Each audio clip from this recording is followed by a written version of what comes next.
Bismillahirrahmanirrahim. Assalamualaikum warahmatullahi wabarakatuh. Baik, jadi hari ini kita akan masuk bab 12, kebarangkalian mudah. Baik, jadi kebarangkalian. Kebarangkalian simbol dia adalah P. Kenapa P? P adalah probability dalam bahasa Inggeris. Sebenarnya masa sekolah rendah dah belajar lah tajuk ni sikit-sikit lah. Tapi kita tak panggil dia kebarangkalian. Kita panggil dia kebolehjadian. Jadi apa itu kebarangkalian?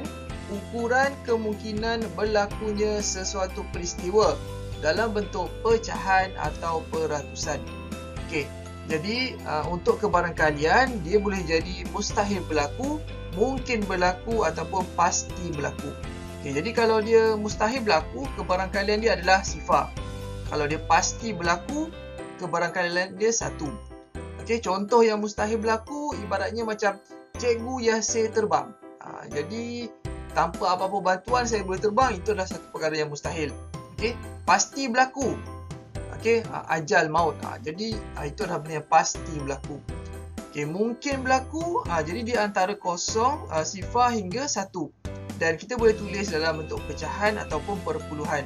Contohnya 1/5 ataupun 0.2. Baik. Seterusnya, dalam kebarangkalian, yang pertama sekali kita nak menentukan ruang sampel. Simbol dia S. S untuk apa? Sample space. So itu simbol dia.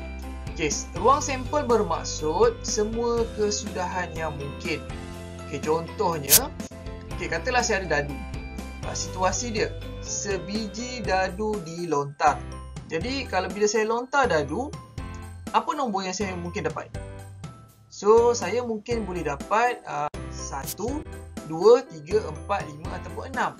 So, ini adalah semua kesudahan yang mungkin, yang saya mungkin dapat. Dan bilangan NS adalah jumlah ruang sampel. So, jumlah dia ada 6. Dan kita tulis dalam tata tanda set. Kena tulis dalam tata tanda set. Contoh yang lain. Sekeping duit shilling dilontar. Jadi kalau duit shilling, kalau kita lontarkan, kita mungkin boleh dapat kepala ataupun ekor. Jadi ruang sampel dia kepala ataupun ekor lah. Jadi NS adalah 2. Seterusnya. Sekeping kad diambil secara rawak dari 4 keping kad di atas. So ada 4 keping kad. Jadi ruang sampel dia adalah 1, 2, 3, 4. Seterusnya. NS. NS ada 4 lah. Ada 4. Kalau dia ada 4 keping, ada 4. Seterusnya. Peristiwa bergabung. Peristiwa bergabung ni, contohnya kita lambung duit shilling 2 kali. Kalau tadi kita lambung sekali je kan? Sekarang ni kita lambung 2 kali. Ataupun kita ambil satu bola daripada kotak P, kemudian kita ambil lagi satu bola daripada kotak Q. So inilah yang dikatakan peristiwa bergabung. Jadi kalau kita nak tentukan ruang sampel untuk peristiwa bergabung, ada 2 kaedah. Jadi yang pertama menggunakan kaedah jadual, yang kedua menggunakan rajah pokok. So kita akan tengok dua-dua. Kalau kaedah jadual, first kita buat dalam bentuk jadual lah, bentuk kotak. Dan kita akan, sebelah kiri ni adalah untuk lontaran yang pertama, yang atas untuk lontaran yang kedua. Jadi kita baca dia ikut yang kiri dulu. H, head, tail, head, tail. So ini yang kita dapat daripada jadual, dan kita tulis semula. Kita tulis semula dalam tata tanda set. Jadi NS ada 4. Dia ada 4 pair. So ada 4. Baik, so ini kaedah jadual. Kalau kaedah rajah pokok pula, dia akan buat macam ni. So ini lontaran yang pertama. So mungkin saya akan dapat head ataupun tail. Let's say kali pertama saya dapat head. Saya lontar sekali lagi, saya mungkin akan dapat head ataupun tail sekali lagi. Sama juga dengan tail. Kalau saya buat dapat tail, saya mungkin akan dapat head ataupun tail sekali lagi. Jadi nak baca dia, kita baca daripada ikut garisan dia. Macam ni, head. Kemudian head, tail, head, tail. Jadi ruang sampelnya adalah sama je. Cara menulis ruang sampel dia sama je. Dan sepatutnya pun memang dia akan dapat yang sama lah. Cuma kaedah je berbeza. Okay, so ini ruang sampel. Okay, kita tengok contoh peristiwa yang situasi yang kedua. Okay, satu bola diambil daripada kotak P, satu lagi bola diambil daripada kotak Q. Jadi, kalau saya gunakan kaedah jadual, saya akan dapat macam ni. Okay, jadi ABC dekat sebelah kiri dan 2, 3, 5, 6 dekat atas. Okay, jadi, ruang sampel yang saya akan dapat adalah A2, A3, A5, A6, B2, B3, B5, B6, C2, C3, C5, C6. Okay, dan saya pun senaraikan. So, ada berapa? Ada berapa ni? Ada 12. Okay, ada 12. Biasakan tulis ruang sampel dan tulis juga berapa bilangan ruang sampel. Biasakan benda ni sebab nanti mudah untuk kita kira. Okay, jadi kalau gunakan barajah pokok, so first akan dapat macam ni. Sama ada A, B ataupun C. Kemudian ambil pula dekat kotak Q. So kita mungkin akan dapat 2, 3, 5, 6, 2, 3, 5, 6, 2, 3, 5, 6.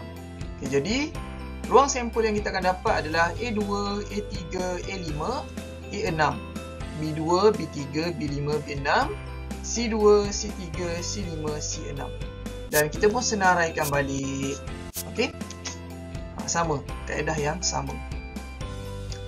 Okey, baik, seterusnya peristiwa. Peristiwa adalah set kesudahan yang memenuhi syarat tertentu bagi suatu ruang sampel dan merupakan subset bagi ruang sampel. Okey, sebenarnya apa yang kita nak buat ni, kalau ayat yang mudahnya adalah apa yang kita nak. Apa yang kita nak. So, itu simple word dia. Jadi, kalau macam ni, kita nak nombor genap. So, bila nak nombor genap, saya jadikan peristiwa nak nombor genap tu sebagai A.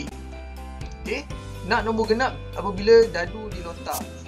So, daripada dadu tu ada 6 nombor. So, nombor genap adalah 2, 4, 6. Okay, so ini adalah peristiwa A, 2, 4, 6. Jadi kalau NA, bilangan A ada 3. Okay, tengok contoh yang seterusnya. Memperoleh kad dengan nombor faktor bagi 6. Faktor bagi 6. Okay, daripada kad-kad ni. So, faktor bagi 6 daripada kad ni adalah 1, 2, 3. Kenapa 6 tak ada? Sebab kad dia sampai 4 je. Tak ada nombor 6. Jadi, faktor yang ada cubalah 1, 2 dan 3. So, NB sama dengan 3. Okey, baik, seterusnya. Okey, jadi tadi kita dah tentukan ruang sampel, kita dah tentukan peristiwa. Sekarang kita nak menentukan kebarangkalian. Okey, jadi ini adalah rumus kebarangkalian PA. So, P adalah probability of A. Kebarangkalian peristiwa A berlaku. Okey, rumus dia adalah NA bahagi NS. Okey. Baik, tengok contoh. Sebiji dadu dilontar, cari kebarangkalian. Nombor yang diperoleh adalah nombor genap. Okay, so ini semua yang kita dah buat tadi. Cuma kita gabungkan. Jadi ruang sampel 1, 2, 3, 4, 5, 6. NS ada 6. Senaraikan. Senaraikan. Setiap kali nak jawab, senaraikan. Okay, jadi peristiwa A memperoleh nombor genap 2, 4, 6. So NA ada 3. Baik, jadi kita nak cari kebarangkalian. Kita masukkan dalam rumus kebarangkalian. Jadi NA bahagi NS. So NA adalah 3 dan NS ada 6, NA ada 3. Baik, untuk kebarangkalian, kalau kita dapat pecahan macam ni, 3/6, kita tak perlu selesaikan pun tak apa. Hanya untuk tajuk kebarangkalian, it's okay. Maksudnya kalau kamu biarkan 3/6, tak salah. Okay, dan kalau kamu nak permudahkan, boleh. Tapi kalau tanya saya rekomenkan tak perlu selesaikan untuk tajuk kebarangkalian. Okey, untuk tajuk lain wajib kena permudahkan. Okey, kita tengok contoh yang seterusnya. Sekeping kad diambil secara rawak dari 4 keping kad di sebelah. Cari kebarangkalian, kad yang dipilih adalah nombor faktor bagi 6. Okey, ini juga apa yang kita dah buat tadi. So, ruang sampel 1, 2, 3, 4. NS ada 4. Faktor bagi 6, 1, 2, 3. NB ada 3. Okay, jadi kebarangkalian dia adalah 3/4. So, itu sahaja. Kalau 3/4 ni tak boleh nak permudahkan dah. Biar macam tu je. Okay. Baik, so itulah dia macam mana kita nak menentukan kebarangkalian menggunakan rumus kebarangkalian. Yang penting kita kena tahu bilangan ruang sampel dan juga bilangan peristiwa. Okey, jadi itu sahaja untuk kali ini. Jadi latihan muka surat 146 hingga 153. Okey, jadi siapkan. So terima kasih semua. Assalamualaikum.